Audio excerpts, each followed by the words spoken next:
Welcome to the Wealth Podcast, Off With Your Coat, a podcast on women's health and wellness where we flip the script and ditch the surface level chatter. We need to ask the real questions. Let's get back to storytelling and back to basics to help us uncover how to set ourselves up for true health and wellness and pass it on. I'm Kat Duff, founder of Gen Well, the women's health advocacy brand building wealth, the intersection of health and wellness. Some days it's me and a doctor, coat off, talking about what really matters. No fluff, no filters. Other days, it's East meets West, trading tools, not punches, to help move women's health forward. We're building generational wealth. Come with us. Coats off, let's go. This episode is brought to you by Flourish Design Studios. One thing we do not talk about enough is how our environment influences how we connect. For our very first Femme Supper, we wanted women to talk in a space that immediately felt warm, welcoming, and beautiful. Thanks to Flourish Design Studios, that's exactly what happened. Their florals set the tone for an evening of honest conversation and meaningful connection, because sometimes it's the thoughtful details that make people feel most at home. If you're planning a wedding, dinner party, corporate event, or celebration, we cannot recommend Flourish Design Studios enough. Be sure to follow Flourish Design Studios for endless inspiration and connect with them to bring your next event to life. Okay, is the term couples therapy triggering to you? It still has a stigma for some reason, and yet relationships are one of the biggest determinants of our health and happiness. They are rarely something we're taught how to care for. Today, we're joined by Barbara Steele Martin, a psychotherapist and couples coach who believes that healthier relationships begin with healthier communication, deeper self-awareness, and the willingness to understand not only our partners, but ourselves. Together, we explore the patterns that keep couples stuck, what it really takes to repair after conflict, and how we can build relationships rooted in trust, respect, and connection. Let's dive in. Welcome back to Off With Your Coat. I am so delighted today to have our friend Barbara on the podcast. So Barbara, Off With Your Coat. Oh, thank you so much for having me here. This is really exciting. When we first met, I was immediately taken back to the couples therapy that I have been doing in this past year, really like the past 3 years. So I'm excited to dive into this conversation. But first, you were one of our founding Femme Supper Club members. So thank you for joining us. Oh, it was amazing. Such a great experience. I met so many wonderful women there. And it was beautiful. The food was beautiful. The wine was beautiful. It was just such a great experience. Thank you. Yeah. Well, our first theme was perimenopause. How in your realm of work are you touching perimenopause? So I specialize in working with couples and on relationship health, and primarily I'm seeing a lot of midlife couples now coming into my practice, and that really started because as I aged, right, my practice really started to age as well, and so I had clients there who were starting to go through perimenopause. And honestly, back then when that was happening, I really didn't understand it myself.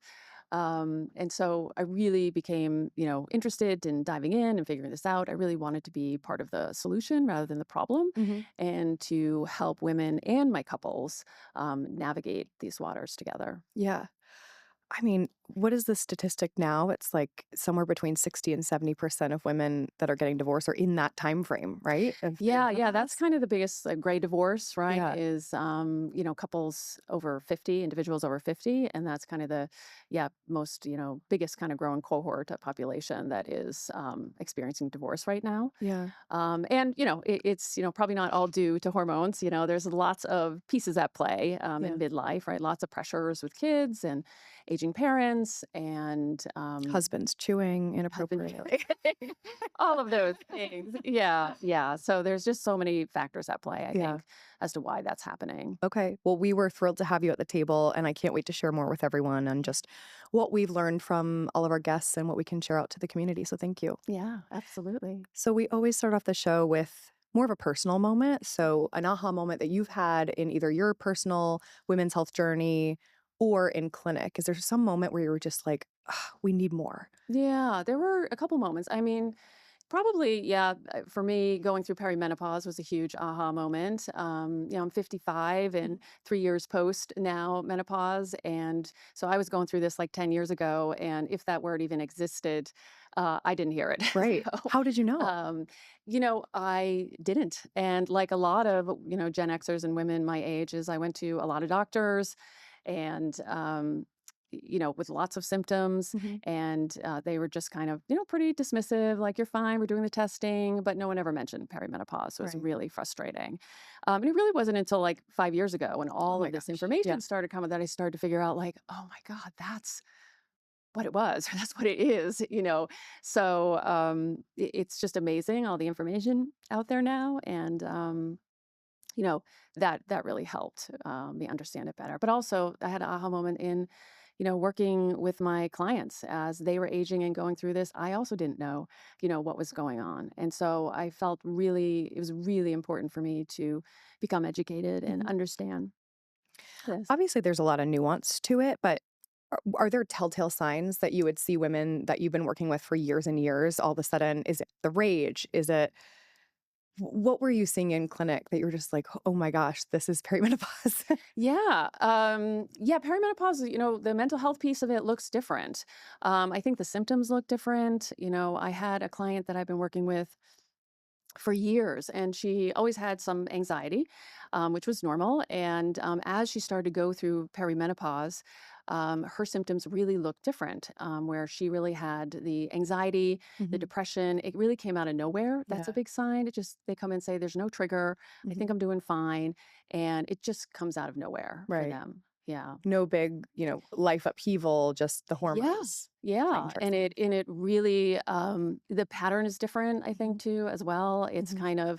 It's up and down. It's usually more intense at night. Mhm. So it looks a little different. Also, sometimes they don't respond as well to their SSRIs, like their Mhm. meds stop working. These are kind of some of the signs that I see. I would love actually to just pause on the SSRI conversation for a moment because what we saw with the black box warning on HRT, there's been talk about having the on SSRIs, especially for pregnancy and for postpartum for women. And it Mm, is terrifying, in my opinion, because it's going to be another whole generation that is afraid to take something or do something that is going to be beneficial to them or yeah. can be. Yeah. I would love actually to just pause on the SSRI conversation for a moment because what we saw with the black box warning on HRT, there's been talk about having the on SSRIs, especially for pregnancy and for postpartum for women. And it Mm, is terrifying, in my opinion, because it's going to be another whole generation that is afraid to take something or do something that is going to be beneficial to them or yeah. can be. Yeah. What is your sort of stance on SSRIs in general Yeah. for pregnancy, postpartum, all of that? Yeah, I mean, I think I'm not a prescriber, um, but I've had lots and lots of clients Yeah. on SSRIs through their pregnancies, Mhm. postpartum. I mean, they really they save lives. Yeah. They're so important to have, and they're so helpful for not just women, for everyone. So Yeah. I really hope that does not happen. Right. I think it's a really important piece in the mix, and really helping people with their mental health. It can be quite helpful. So Yeah. how do you triangulate with a subscriber or a provider that can help with SSRIs or HRT Yeah. in all of this scenario? Is it something that you try not to take the lead on, that you will encourage women to seek out additional help? Yeah, it's a good question. I really like to have a big team, Mhm. and be able to refer my clients Mhm. to different professionals, such as prescribers. Whether that's a psychiatrist or an NP who can prescribe Mhm. the SSRIs, and then also to specialists who deal with HRT as well. I think Mhm. women, when they're in there, that range, that perimenopause range, they really should be looking at both, not just the SSRIs, but Right. also the HRT. Mhm. It might be one or the other or some combination thereof that's really helpful, but it can be really, really helpful. Yeah. I Yeah. keep like sort of hearing anecdotally from people that it's almost like you have to find your cocktail. Like what's the Yeah. perfect mix for Yeah. you and your hormones Yeah, and absolutely. Everybody's different. yeah, Yeah. and then it changes throughout perimenopause. And then it changes. Then Like, it changes. It's like life, right? yeah, so you just need everyone on like speed dial. Yeah. Yeah. So it's good to have, a good referral team Yeah. to send people to. Yes. Was there anything specific from your perimenopause and now like postmenopausal journey that you've taken into your practice as you're working with women?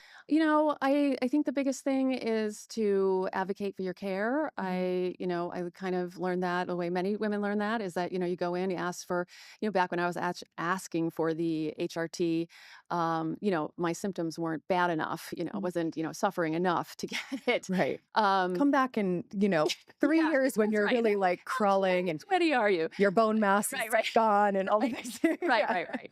Um, and so I really, had to push for that. Mhm. And so I encourage women to do the same, right? If that's something they want, it's not for everyone. Mhm. But if that's something that they want, that they really advocate for that. They do the research, they do their homework, they have the Mhm. questions, and they advocate for their care. They have to. Yeah. Have to. We have to. Yeah. So let's do a little bit of a deep dive into therapy in general, because I think most women are confused by all of the different types of therapy and how to get into it. And Mhm. let alone, we'll get into it later, but trying to get a significant other to go with you. So could you tell us briefly the difference between like a psychotherapist, a psychiatrist, psychologist, therapist? Yeah. What are kind of the top line differences? Okay. So a psychiatrist usually deals with Mhm. meds. So it's Mhm. usually an MD, DO, Mhm. or an MP. So they can prescribe medication, but they'll also sometimes do talk therapy. So Mhm. they can do a combination.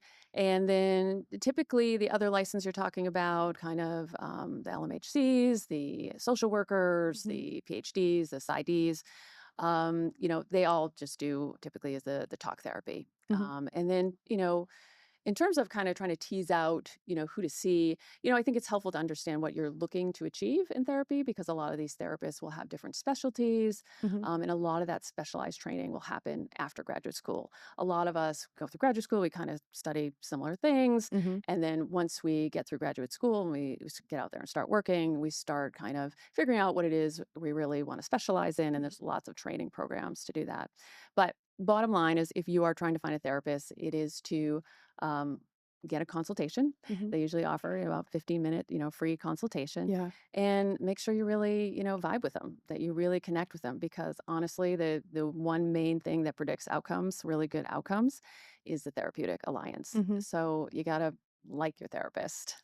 Yeah. How often do you see, or like, what's the duration of time that it takes someone to get to the right therapist? And like, for me, for example, I've been in therapy for, how old am I? 25 or so years. Yeah. And I've cycled through a couple, but I've always found someone where I was like, okay, this is the type of therapy that I personally need, where I want someone to tell me Yeah.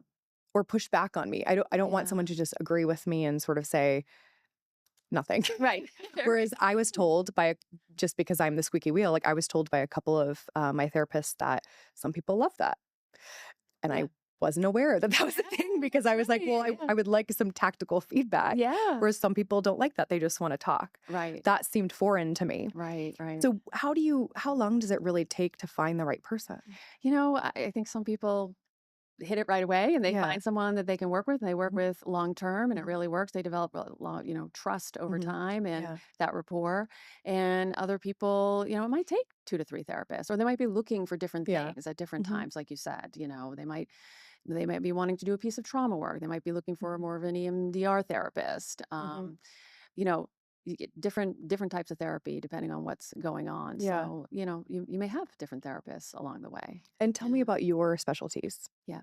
So like I said, I specialize in couples and relational Mhm. health. And so my training is in EFT, so emotionally focused therapy, as well as Gottman and the developmental model for couples. So I use a lot of the relational lens, that relational work in all of my work. So that's typically what I attract. So anybody, Yeah. couples kind of dealing with transitions or trauma, Mhm. and individuals also kind of dealing with relational issues and possible trauma. Yeah. Yeah. How long did it take you to get into that specialty? Were you in something prior to that, or Yeah. yeah. Yeah. Yeah. It's been quite a journey. Yeah. I started out well, I'll back up just a little bit. Mhm. So my husband and I were professional figure skaters together. Okay. Yeah. So Sorry. yeah. go back to that. Like we're gonna have to do a deep dive, really a quick one, but yes. And so because of my skating and what I did earlier on in my first career, I guess, I was always interested in sports psychology. So Okay. I pursued a degree in sports psychology, and as I was going through the program, realized like, oh, I'm really interested in just the clinical part of Mhm. this. And then once I got out into the world, then I graduated. I just started to really gravitate towards relational health. And I started to see people would ask, can I bring my partner in or my boyfriend in? I'm like, okay, I'll try to, wasn't really kind of trained at that point. Yeah. But I had some success and I found it just so stimulating and amazing. That then I started to kind of do more trainings and get more heavily involved that way. Cool. Yeah. Yeah. Right. Now you have to tell us the Okay. story. Yeah. Yeah. So I met my husband, let's see, when I was 22. We had both been competitive figure skaters. And then I was at the time I was skating professionally on my own. He actually was a pair skater. I did not come from a pair background, but he did. What is a paraskater? So he skated with a partner. Yes. Oh, we got it. Yes. Okay. Yeah. Yeah. Yeah. I'm like, Yeah. my mind went to he's jumping out of planes and skating. So Okay. so he partner skated and I Yeah. skated. I did individual skating. And so we met. We were both coaching at the time, and I was, like I said, still skating professionally. And there were, I was still in touch with a lot of the, producers of the shows, and we started skating together for fun. And he basically taught me how to pair skate, and then we So fun. started traveling with different ice shows around the world. It was like amazing. Yeah. Was this like an innuendo or something for your relationship? Like you were by yourself, he liked to be in pairs, the relational aspect. Yeah. I mean, honestly, like fastest way to build trust, right? Yeah. Someone like lifting you Right. over their head, going 20 miles an hour down the ice, that's going to build trust pretty quickly. That's Yeah. incredible. Yeah. Oh, wait, have you watched Off Campus? I did watch it. Okay. And With your husband or by yourself?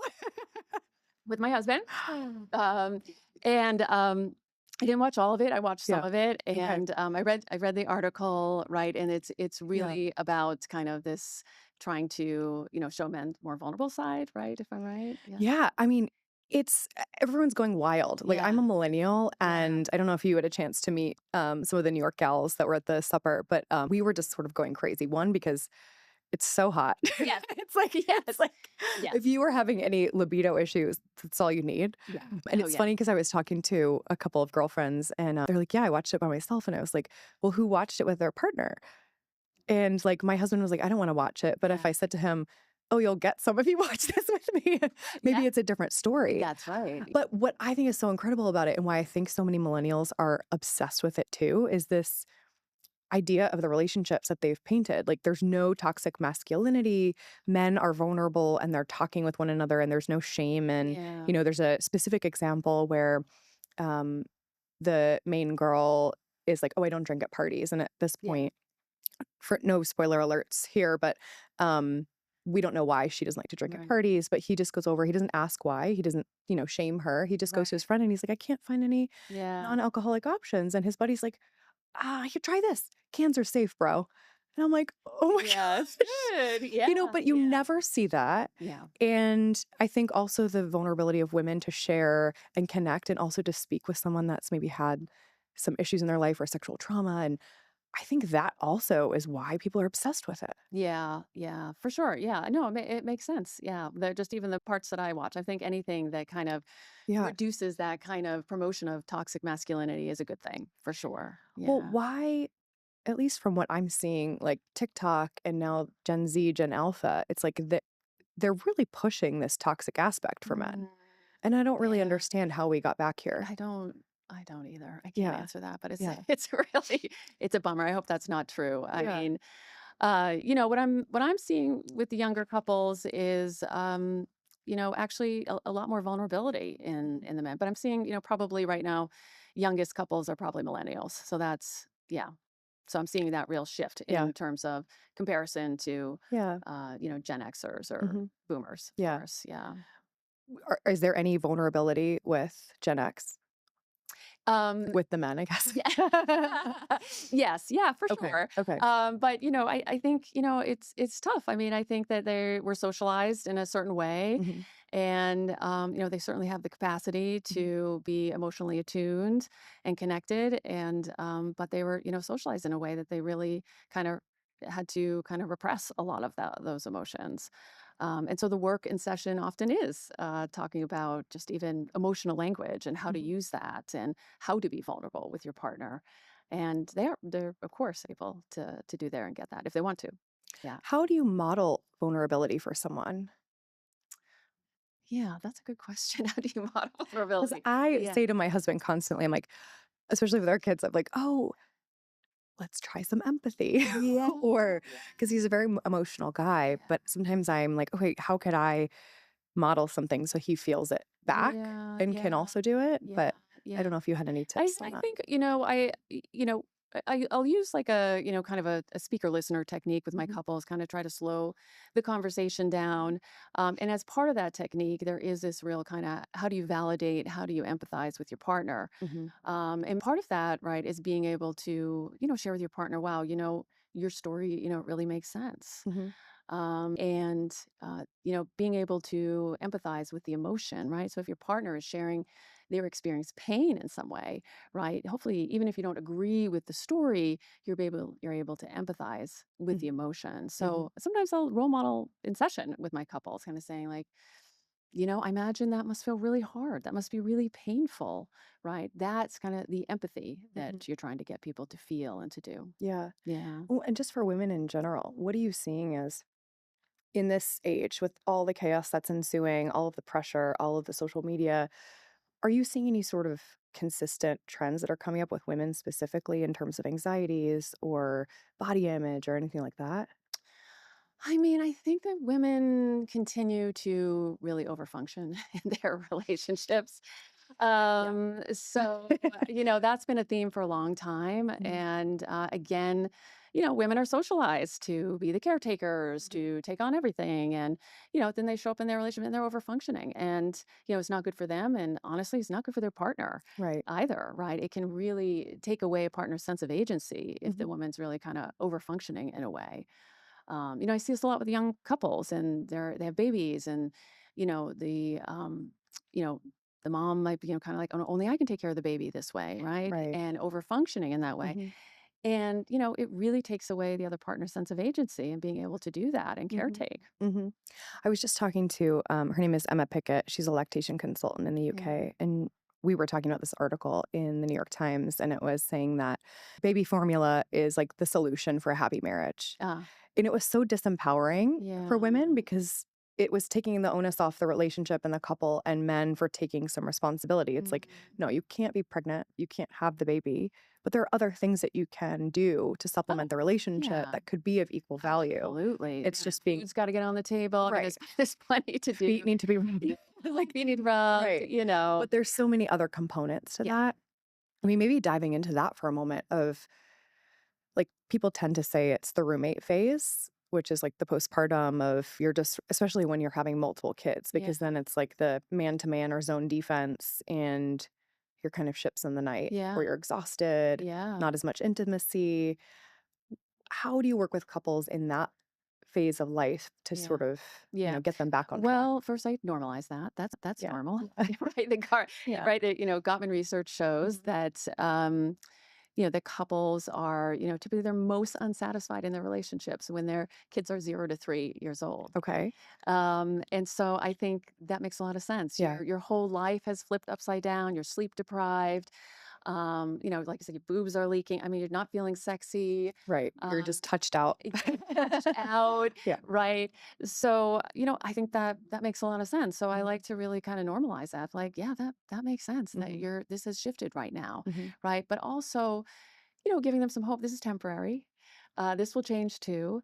And trying to help them find other ways to kind of, it might not be so sexual right now. And that depends on, what the mom has been through with the delivery and how, her recovery as well, and helping them find other ways to connect that feel really intimate, Yeah. you know. Do you find that there's often a lot of resentment from men in that time frame with a lack of intimacy or not really?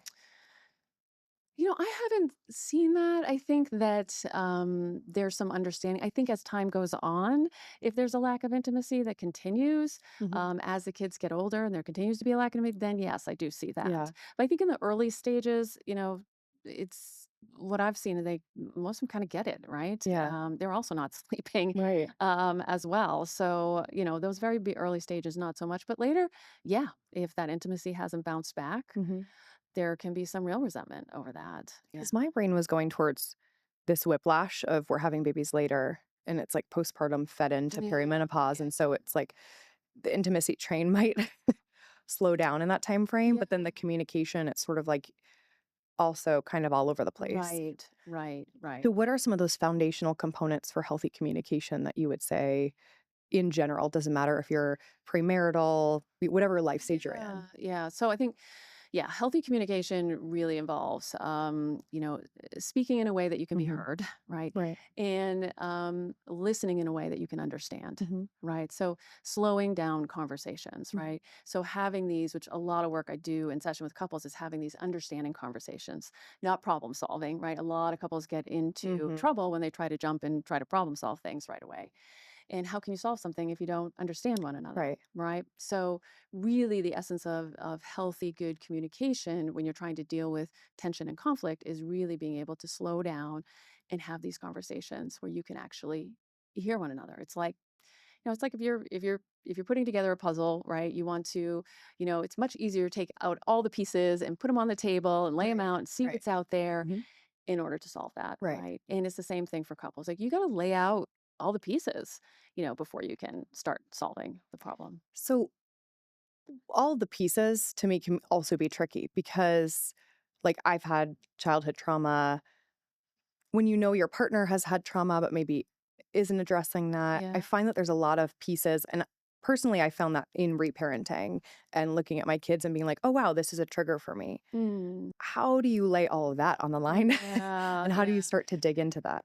Yeah, I mean that's, you're talking more kind of like emotionally focused therapy, right? And Yeah. really being able to connect the dots. Like what is feeling so triggering Mhm. about, the fact that, your husband just packed the dishwasher the wrong way. What is feeling so, Right. deep about that? It's Right. not about how he packed the It's not about the dishwasher. It's dishes. not It's not about the it's not dishes. about the dishes. Yeah. Yeah. Yeah. It's about, oh gosh, I don't feel, cared for. Mhm. I don't feel heard. I don't feel like I matter. Right. It goes deeper. And then what is that connected to? Right. Mhm. And often that's connected to a family of origin experience or a trauma or something that happened. Right. And so, try to help my couples connect the dots and share that because that is also a way to kind of bring in vulnerability and empathy in the room between them. That's the Mhm. whole goal, right? You kind of hear that painful story and hopefully your partner can turn to you and say like, my God, that sounds awful. I didn't Yeah. realize it was Mhm. that deep, right?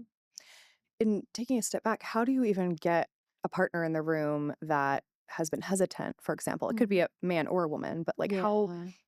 how do you get both people in the room? And what do you think is the biggest hurdle generally? You know, gosh, there's so many different hurdles, but um yeah, usually I have, one of the partners call me and want to set up the counseling and I make sure that I talk with both of them before they come in just to see what their motivation is. Yeah. And if someone's kind of on the fence, then I suggest, why don't you come in and we'll just have one session and see how it feels to you. I'll explain to them, this is what we're going to do in Mhm. couples therapy. So it Mhm. doesn't feel so unknown. I think a lot of it is just like, what is this going to be about? Yeah. So I like to really share upfront, like, this is how I work, this is how I do this is what, it may feel like. And so I try to help them understand a little bit more. And then they come in and, some partners will shift and feel more motivated to do the work and some won't. Yeah. And that's okay. I mean, yeah. Does that mean that that relationship is not in a good place if that other person shuts down, or that's just something? It is something that they will have to tackle on their own, Yeah. essentially. Yeah, there's probably is an issue there. But it also, it might be that that partner didn't feel comfortable with me or with, Mhm. a certain therapist, or maybe not comfortable with a female therapist, right? There's lots of Right. reasons why that can happen. It's interesting when Ryan and I went to couples therapy, it was again in that roommate phase. And for me, it was, I think, just a lot of the resentment aspect Yeah. of I'm breastfeeding all the time. I don't get to see my son as much because I'm with the baby, and you're going golfing or whatever. Like the whole Yeah. thing, when in reality it wasn't about the golf. Right. That's right. Yeah. But I remember the therapist saying before we started with Ryan, she was like, I am biased. I am a woman. I'm a mother. I'm also postpartum. But please flag to me at any point if you feel like that That's bias is great. showing. And Yeah. I thought that was That's really great. Yeah. remarkable Yeah. for her to say that Yeah.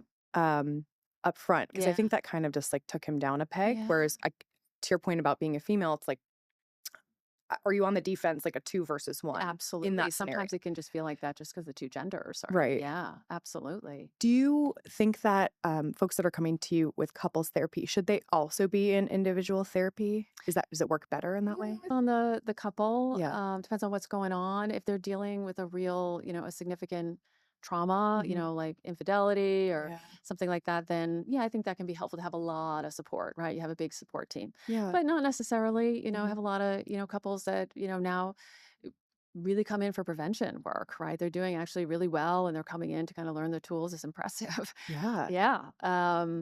And Okay, I need to do that. yeah, really, I'll tell you, prevention is a lot easier than repair. Yes. Yeah, I'm really encouraged. Like, that's really been a shift over the past 15 years. When I first kind of Mhm. started out, it was really like couples that would come in. I mean, they had, one or both feet out the door. Yeah. But that has shifted a lot as the stigma around couples therapy has Yeah. gone down. And so, And so I know that you also work with like couples pre-marriage. mhm. What do you do differently with them in a preventative way versus like you would help me who's been married for almost 10 Yeah, years? yeah. If they're premarital, I think it's a little more surface work, to be Yeah. honest. Kind of giving them some tools for communication, and understanding. But do you want them to feel good about their upcoming? Yeah. I'm just thinking Yeah. of my like Catholic Yeah. marriage and like, oh, we should do our courses. Yeah, I mean, you can go through all the topics like sex, communication, Yeah. family, in-laws, how do you handle that? And, it's great to actually start getting the conversations going so they know like, okay, hopefully you can talk about any topic with one another, right? And so it is helpful to kind of, give them the communication tools Mhm. and then walk through some of these topics. But I try not to go in too deep. Now, if they want to kind of come back, Yeah. after, they've been together Mhm. for a while and whatnot and go a little deeper. Yeah, I do that work. So something, maybe for you and your husband, you come in and it probably would be, deeper work and looking at Yeah. patterns. It's a big ass puzzle that we're bringing in. Most couples are bringing, Yeah. yeah, yeah, But I like it. It's a good yeah. puzzle. Um, it's it's interesting because I think even in that like sort of pre-marriage phase, are you ever having those conversations with them about down the line when they're having babies, or no, because it's too far out? Just to prep them? I mean, I think it's just, I mean, you can, but I mean, you just don't, you can't predict how Yeah. that's all going to be. So Mhm. I'm not sure, couples can get really escalated over things that, may never happen. Mm, right. So I really, try to keep them in the here and now because that's going to change, Yeah. and really honestly, the way you do this is communicating, right? Is Yeah. through these communication tools and learning really how to do this in a way that you can both feel heard and seen. Are you working with any couples going through fertility treatments or trying to get pregnant? Mhm. Mhm. Yeah, yeah. And that's it's so hard. Yeah, Mhm. it's really hard. And there's a lot of, yeah, people going through fertility treatment and working on that. What's like the biggest takeaway that you've had from working with that specific group of people? I think there's a lot of grief. First in the beginning, that it's not kind of they're not able to get pregnant the way they thought they would.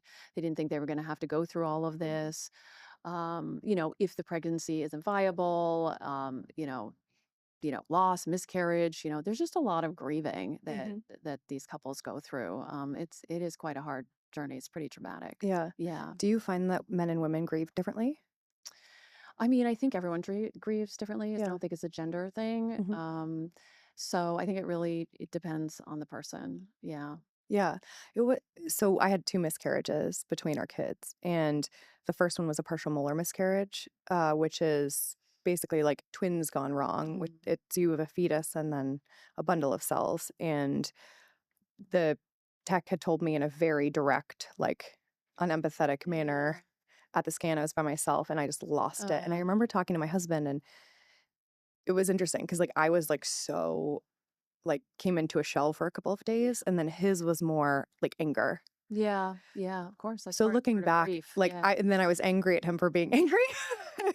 Yeah. So in that type of scenario, I feel like it would have been beneficial for us to talk to someone together. And like I have my own therapist, so I would talk to them. But like, what would you just say to someone that is doing their work on their own? Yeah. Maybe their partner is not doing that, or they're doing it in a different way, maybe not with a therapist. Mm-hmm. How do you meet in the middle somewhere and Yeah. have effective Yeah. First of all, communication? so sorry for your No, loss. thank you.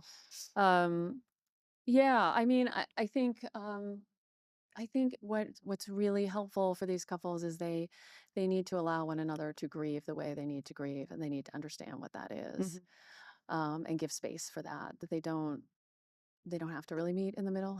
They can have their own feelings and grief and understanding what that is. And you're right. I mean, anger is a part of the stages of grief. Right, right. Right.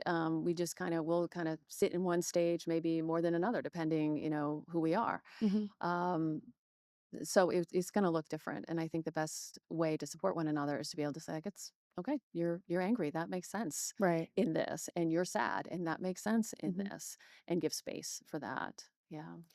So in general, when you're working with couples, and tell me if I'm wrong on this too, but because men are not as emotionally attuned in general, how do you get them there? And how do you get women to sort of have grace with that process?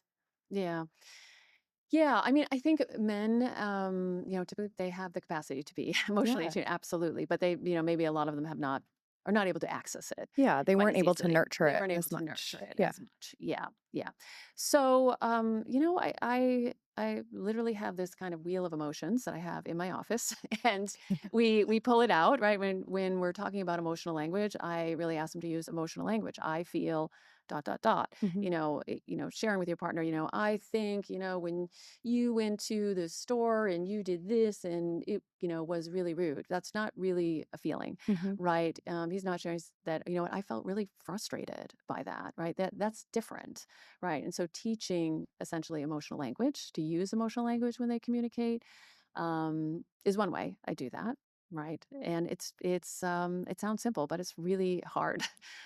I um, mean, I would also venture to say millennials, like, yes, Gen X, but we were not taught how to use emotional language. yeah. And so now we're in this space where we're trying to figure it out alongside our partners, Yeah. especially if they're male, Yeah.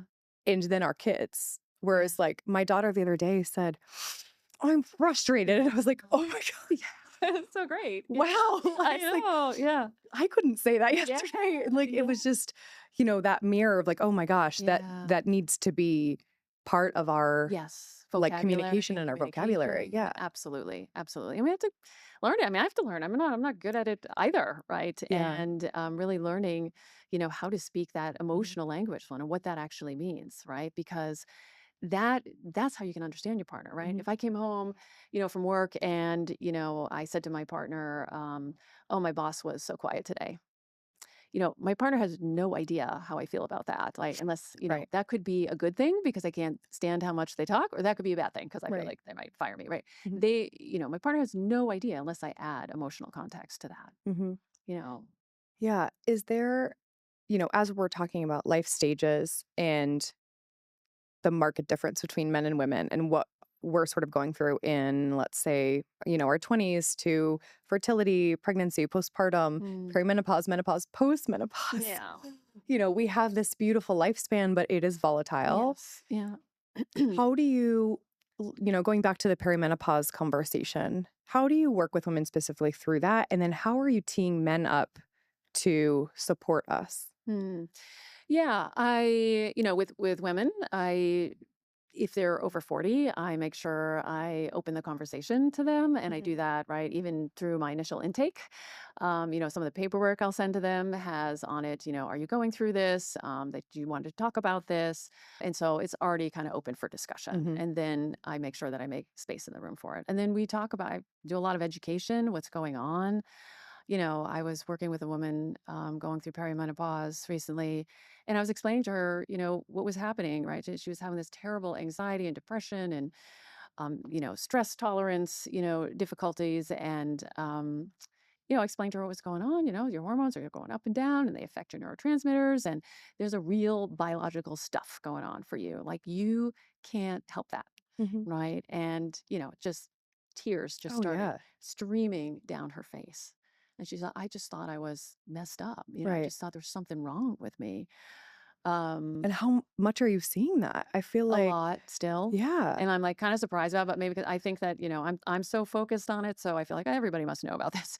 But really people still are not educated on it, including women. And the crazy part is that they even gaslight themselves. They're like, no, Oh, yeah. it's not that. I'm like, I think it might be that. That might be Yeah. part of it. I mean, it may not be everything, right? And so it's really interesting. It's really interesting. I do a lot of education. And then I do a lot of education. If it's a couple coming in, I do a lot of education with the man in the room and sharing with them what's going on Yeah. for the woman and all the different symptoms and what this means and how long it is and this experience and that it's going to be a journey and that they're not going to ever be back to their pre-menopause state, that this is different. There's no like, Well, a lot of that's a lot of men are like, when is this over? I'm like, never. yeah. And then you'll have it when you're 70. That's right. And then you'll go. Yeah. Oh, they always love that one. They always like, oh, I'm so glad I'm not a woman. I'm like, well, you'll be going through, Yeah. Just a andropause. little later. Yeah. They're like, what? Yeah. They're always shocked by that. But yeah, lots and lots of education, validation, and it's like so great when I see their partner be like, "Oh my God, I had no idea," and they have this kind of empathy for their partner, and it helps. It helps a lot. Hmm. I mean, I would even say, in our early 30s, if a woman's in therapy or something, just like putting that on her radar, hey, this could be happening in the next Yeah, couple of years. Stay yeah, attuned, stay aware of what's happening with your yeah. mind and body. Because also, what I was saying before, this, is it postpartum? Is it perimenopause? I mean, I Right. this time had this like huge PMDD moment when I was still breastfeeding, got my period back. And I was like, is this perimenopause? Is it PMDD? It definitely was PMDD Yeah, because of the estrogen. When I yeah. stopped breastfeeding, it was gone. Oh, But I was like, interesting. "Oh my god, this is probably what perimenopause Like feels like." a preview. A little A preview, little and, like, preview. thank Yeah, God I'm still married, but I was like, "Holy shit, yeah, this is like." I would try to give like, almost warnings, like, "Hey, it's almost 10 days before my cycle, like, I'm trying my best, yeah, trying to do all the tools in addition to my yeah. SSRI," but how like, when women feel like they are out of control, how do you empower them through that? Well, I mean, I empower them through, yeah, helping them, get the care they need, Mhm. advocate for their care, find, sometimes there are new tools or new ways they have to kind of manage their anxiety and depression. It's just not the same as it used to be. It can look and feel differently. Yeah. And so really brainstorming, kind of what else would be helpful, in this and collaborating with them to kind of come up with ways to manage that. If a woman came to you and said, "I need to get a divorce," in that time frame, are there questions that you ask her beforehand? Of course.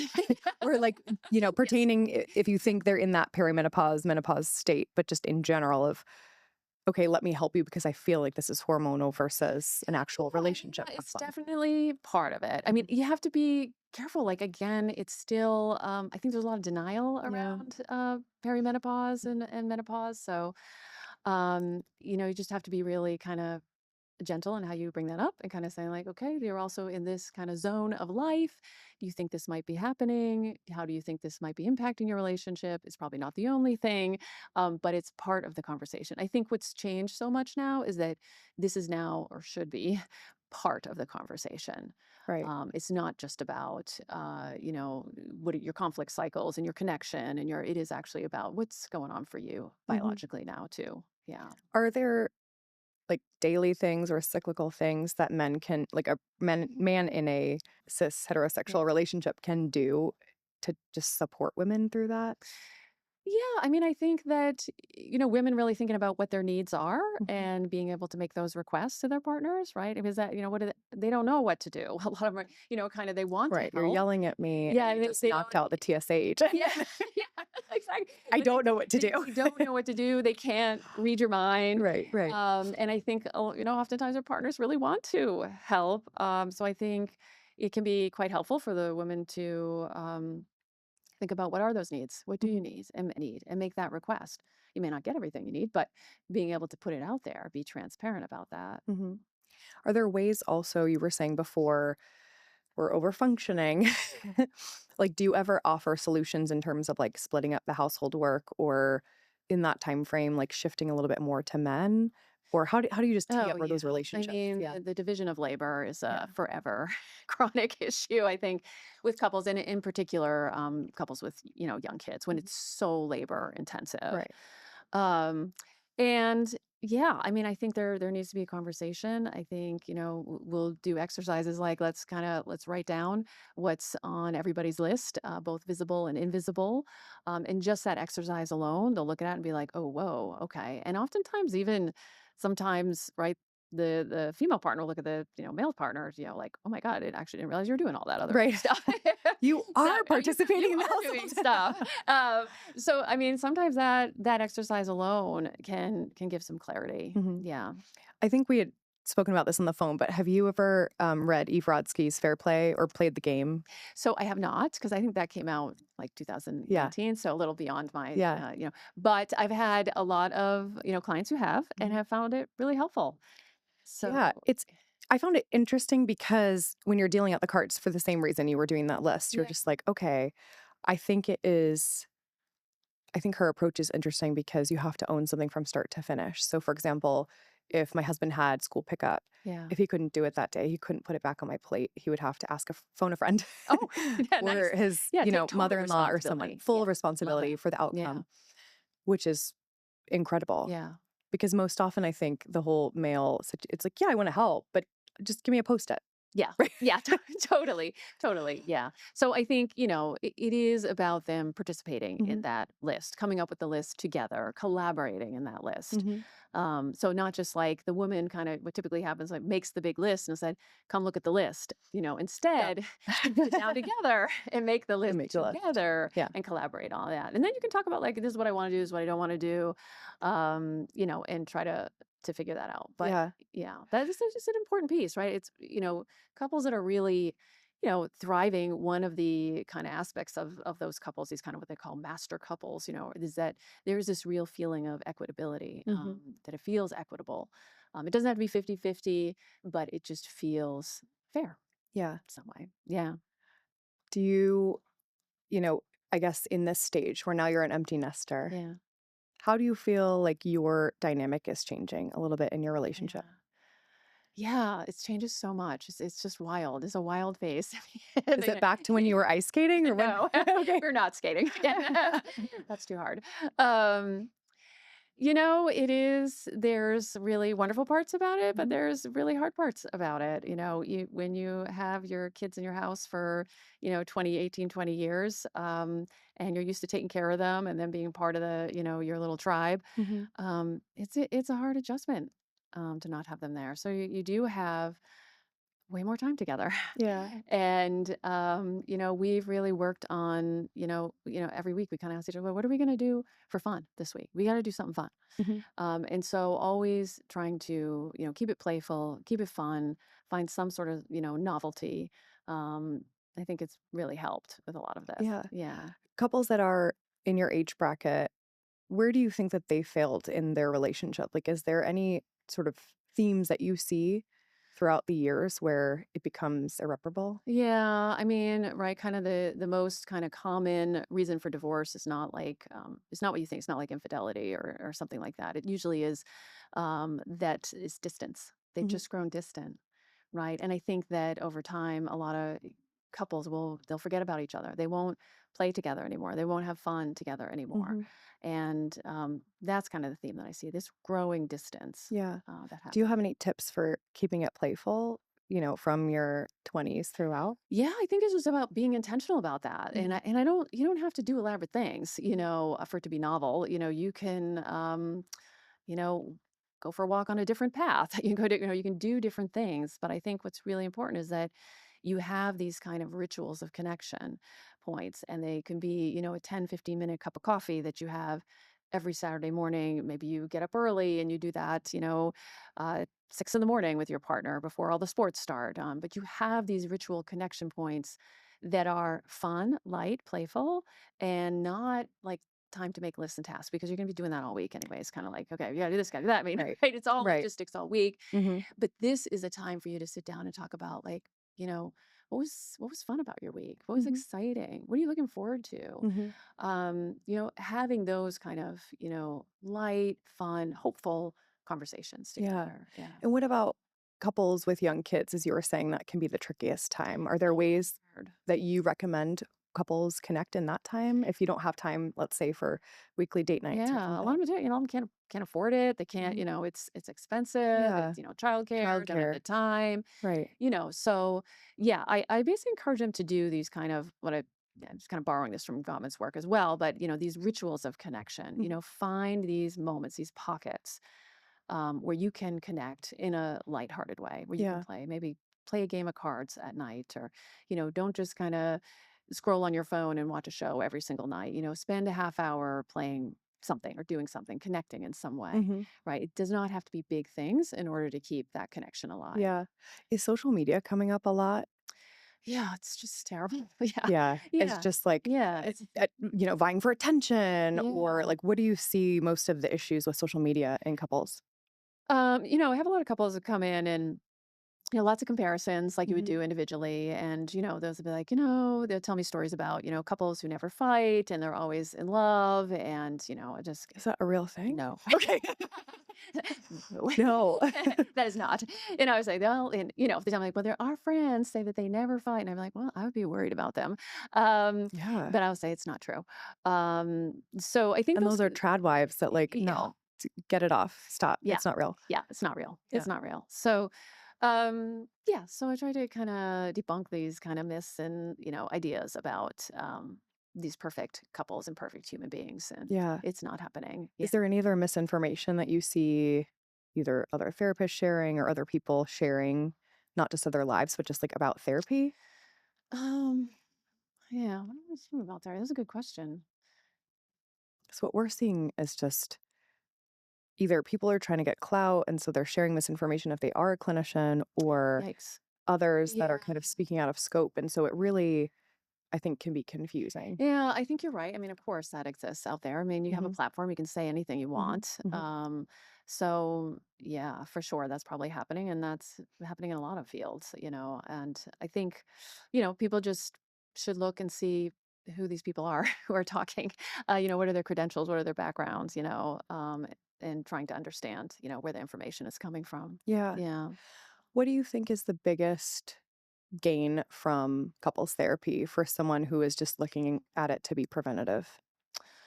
Oh my gosh, I think it is such a huge individual gain, right? It helps Mhm. with your own, system and calming your system down, because when you have relational health, right, that helps your individual health. It helps entire families. I feel like going to couples therapy has such an amazing ripple effect for the Mhm. families, right? You have a calmer couple, then you're going to have a much calmer family system. It helps so many different, the community, friends. Right. The outreach is big, Mhm. and that's why I love it. I mean, I think it's so powerful. Yeah. Yeah. And if you see a really tumultuous relationship, where do you start with them? Or if someone is coming to you and they feel like they're in a hopeless position, what would you say to a listener who feels like they might be in that position that just needs a little bit of help to go in the right direction? Well, I always start with their motivation for being there. Typically there are three motivations. There's a motivation to, stay together, a motivation to figure out whether they want to stay or go. There's a motivation to go. And, usually the couples that come in, they're having a hard time. They're somewhere between I want to stay together and make this work, or I don't know. Their motivation is to try to figure it out. And Mhm. so the work then is, if someone is trying to figure this out, then the work is trying to figure this out, Yeah. whether they're going to stay together or go. I remember talking to a therapist with my college boyfriend about my college boyfriend, and she had said to me, you know, when it's time to leave, when you are calm, you're doing everything where you're being peaceful, empathetic, supportive, and that person is still coming at you. And Yeah. it's not like you know that Yeah. it's time. Yeah. Yeah. Would you agree with that? Yeah, I mean, you're keeping, your side of the street clean. You're doing your work and trying to Hmm. show up, you know, in the relationship in a healthy way. And there's someone who just can't show up in that way. Um, yeah, that's hard. Yeah. Do you see a Yeah, lot of fixers? Like, I feel like women were always wanting to help and fix. And like, rescue, how do you know fix. when it's like, okay, you can't fix another person. You can't Right, get them to that right, level. right. Yeah, I see that in both. I mean, I see that in both men and women. Women, men Hmm. can be big rescuers too and Mm. fixers. Hmm. So I see in both sides, and the part of the work is really identifying that. What's playing out here. What's part of this cycle? What can we point to? Hmm. And being really transparent about that and talking about that. What is that about? Yeah. Why does getting curious with this person? Why do they feel this need to rescue, to fix? Mhm. Usually, that comes from a deeper experience Yeah. for them. So, final question about couples therapy is how do someone that is listening that has just been hesitant because of the stigma of couples therapy? Oh, my marriage is failing, or my relationship, or I don't know how to navigate this. Mm. What would you say to them? I would say couples therapy is for everyone. Hmm. That honestly, there's this idea that this prevention work is much easier than repair. So if you're thinking about it, you think it might be helpful, then do it. Yeah, I would say try it. Find someone. Go for a consultation, experience it, and see if it helps. Do you think it needs to be in person, or can it be virtual? What do you think is best for couples? Yeah, I mean, I think I've done couples virtually, and it works just fine for some couples. Personally, I do like to see them in Hmm. person. You can feel the energy, you can see a lot of the body language. Hmm. They can see your body language. So I think that's really powerful and really helpful. But I think it Yeah. also can work virtually as well. And can it be a temporary thing, or do you typically like to see couples for, X amount of time? It definitely can become, definitely can be temporary, Hmm. particularly if couples are really coming in for this kind of prevention work. I mean, Hmm. those, that treatment is much shorter. It's, much more pleasant experience for them. And then, kind of, coming in periodically to check in, is a really healthy way of going about this. Yeah. I don't think you need to be, in fact, there's been lots of research done about this. Like you probably don't need to be in couples therapy, every week, for, 3 to 4 years. Right. Um, but certainly kind of being able to have that person on your team, Hmm. right, as someone to check in with can be really helpful. Yeah. Right. My mind went to, have you ever seen Couples Retreat, the movie? I don't think I Oh my did god, I see have so many that. things. You have to watch it. It's Okay, I'll so watch it. funny. You'll Yeah. love it. Yeah. But Jason Bateman is in therapy. They basically created this whole trip with all of their Yeah. friends, and they conned them into going on this trip where they actually have couples therapy every single day Yeah. because their relationship is, Oh my God. on on Yeah. ice. Yeah. And so he's sitting there, and it's like their first um, session. And then Yeah. at the end, he's like, "All right, how we do? Are we gonna make it?" And he's like, "I can't say, sir." Yeah. Yeah. Just here, and he's like, "Well, what if I put a gun to your head?" It's just this. Oh It's my very God. That funny. is so funny. But I think that's can provide a little bit of anxiety too, of just like, okay, if we go to couples therapy, is this going to be, a forever thing? Yeah. I think the anticipation of that can be daunting. Yeah, absolutely. And I think if people, honestly, if they thought more about mental health as like, um, Brushing your teeth. yeah, like going to, Yeah. like, you go to your doctor annually, you go Mhm. to your dentist hopefully every 6 months. Like, Mhm. why wouldn't you do this, and take care of your Yeah. mental health and have a mental health professional to check in with as Yeah. well. Um, I love it. yeah, It's perfect. yeah. Well, just some final thoughts, and then I have some quick fire questions for Okay. you. Um, what are you doing right now to set yourself up for long-term longevity in your relationship? We communicate a lot, Mhm. lots of communication. We have, honestly, we really just try to have a lot of fun together. And What's your favorite thing to do together? oh gosh, really a lot of things. We'll do a lot of active stuff, hiking and kayaking and Mhm. but Yeah, lots of I activities. love it. Yeah, yeah. All right, these are just fun, light, personal Okay. questions. What's one wellness or beauty trend you've seen on social media that you've actually leaned into? Okay. So I mean, I lean into any like skincare stuff. I'm Okay, obsessed. you have Yeah. great skin. Oh, Tell thank me. you. So I love Goop. Okay, And so I use that and I which love it. products do you use? I use Sunrise. I don't know. I forget what it's called. They are so glowy. That's Damn. yeah. So I love that. And now all my daughters use it. So yes, I'm spreading. All right. Well, you got to tell us because after, then I'll Yes. link it in the show notes. Yeah. What about a personal care product? Or it can be like a supplement or something that you really like. Let's see. I mean, I right now for personal care, I really love my HRT and Hey, what's your cocktail? Tell me. my HRT, Your dirty and my martini. patch, and then my and I'm using testosterone as well, Great. which is really good. It's helped with my energy a lot. Yeah. Yeah. The testosterone piece is like just what we're missing, I think.